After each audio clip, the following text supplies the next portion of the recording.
How's it going, everybody? ASMR Fanatic here, and tonight I'm going to be reviewing the July 13th, 2022 edition of AEW Dynamite. So, without further ado, let's get started. And kicking things off, we begin with a match for the TNT title, as we saw Warlow taking on Orange Cassidy. Guys, I tried going into this match with an open mind, because as you guys might know, I really don't like Orange Cassidy that much anymore. I just think his character is really stale now.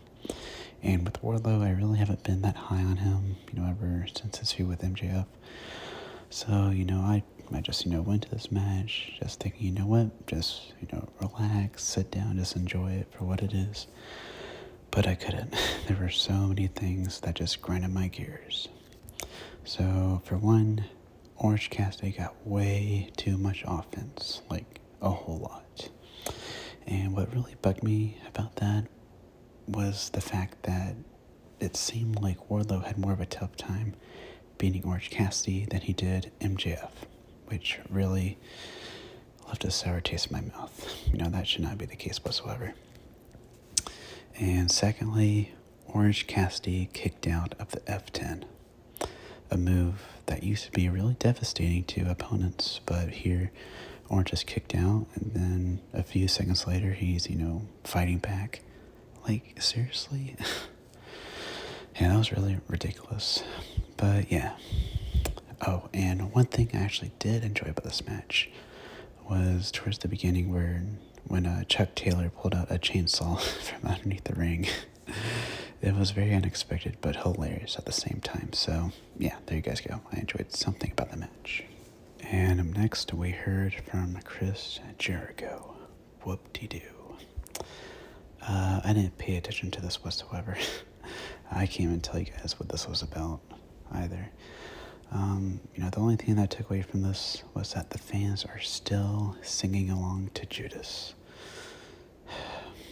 Please stop. Just please put me out of my misery. I swear, hearing them sing it is getting to be one of the most annoying things in the whole world. Like, please stop. And after that, we got an eliminator match for the AEW Interim World Championship, as we saw Jon Moxley take on Konosuke the Goat Takeshita. Man, am I depressed or what? First, Konosuke loses to Eddie Kingston. Now he is losing to Jon Moxley. But no, this match was really, really good. These two brought the fight to each other. Konosuke even got busted open kind of pretty early in this match. So, yeah, good match here. But, seeing Konosuke lose in this match just goes to show that Tony Khan has no balls whatsoever. And then we got a promo by Christian Cage, and we also saw Luchasaurus taking on Griff Garrison. And all this was pretty good, Basically, Christian Cage just tore apart Brian Pillman Jr. on the mic, and he set up a match between Luchasaurus and Griff Garrison. So, yeah. And then afterwards, Luchasaurus killed both Brian and Griff. So, yeah. Not too much else to say here. Christian Cage is still fantastic in this new heel role of his. And I gotta say, I do miss MJF a lot. But Christian is doing a really good job in making us forget about him, in a good way, that is. So, yeah. And up next, we got Claudio Castagnoli taking on Jake Hager. And this match was weird for me to watch, given that these two used to be a tag team together, in which they were called the Real Americans. And I was quite a big fan of theirs back in the day, so yeah, seeing these two fight in a match was pretty awkward. But, this was a pretty good match, though, no problems for me here, these two went at it back and forth, and they do have that chemistry from WWE, so yeah, good match. And after that, we saw Anna Jay taking on Serena Deeb. And this match was pretty good, nothing special or anything. But it was nice to see Anna Jay wrestle again, because it is pretty rare for some reason to see her wrestle on TV. But, she is improving, and, you know, she is a bit green. She just needs to work on some of her selling and things like that, but yeah, you know, I do think she has a big future in AEW, so yeah, I'm looking forward to seeing her more. And in the main event for the AEW World Tag Team Championships, we got a triple threat tag team match as we saw the Young Bucks take on Swerve and Our Glory and Ricky Starks and Powerhouse Hobbs. And wow, was this match great or what? Man, this really was like the perfect car crash. Kind of a odd way to put it, but you guys get what I mean.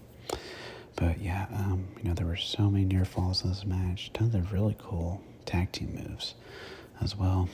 But, you know, in the end, Swerve and Our Glory did pick up the W. And, you know, in all honesty, I'm really not the biggest fan of the outcome. Now, don't get me wrong, they are a good team, but I was really pulling for Ricky Starks and Powerhouse Hobbs. You know, they've been on the roster for a long time now, and I just thought tonight was their moment.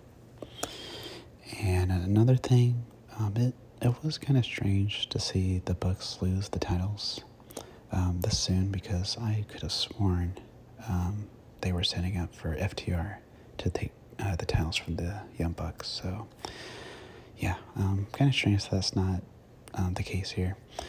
But, you know, all in all, just a really fantastic match to close out this episode of Dynamite. And that will do it for my review of the July 13th, 2022 edition of AEW Dynamite. And, you know, besides the Warlow and Cassidy match, along with the Jericho promo, this was an overall enjoyable episode of Dynamite. You know, I had a fun time watching it. Not too many complaints from me, except Konosuke losing, but still. And, you know, they did announce the card for next week's show, Firefest Night 2. And in all honesty, I'm not that excited to watch it, but, you know, if you guys want me to review it, you know, just let me know in the comments below, and I will do that. So, yeah. But yeah, you know, as always, let me know in the comments what you guys thought about this episode of Dynamite. And yeah, with all that being said, this has been the ASMR Fanatic signing